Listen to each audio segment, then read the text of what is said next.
இன்றைக்கு நம்ம பார்க்கக்கூடிய ஆசனம் கோமுகாசனம். இந்த கோமுகாசனத்தினுடைய பலன்கள் அளவிடற்கரியது. உடம்பில் தசவாயுக்களும் நன்றாக இயங்கும். கழுத்து வலி, மூட்டு வலி, இடுப்பு வலி போன்ற பிரச்சனைகள் வராது. இப்போ இந்த ஆசன நிலைக்கு போவோம். 2 கால் நீட்டிக்கிடுறேன். வலது கால் இந்த மாதிரி நல்லா மடிச்சுக்கோங்க. இடது கால் இந்த மாதிரி மேலே வச்சுக்கோங்க. இந்த 2 முட்டும் நேராக இருக்கிற மாதிரி வச்சுக்கோங்க. கை இந்த மாதிரி வச்சுக்கோங்க. ஒரு 3 முறை மூச்சை உள்ளெழுத்து மூச்சை வெளியே விடுங்க.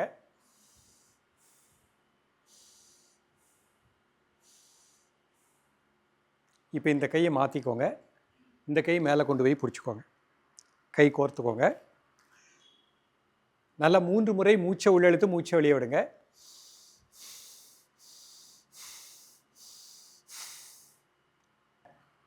ரிலாக்ஸ். தொடர்ந்து பயிலுங்கள். மீண்டும் சந்திப்போம். நன்றி, வணக்கம்.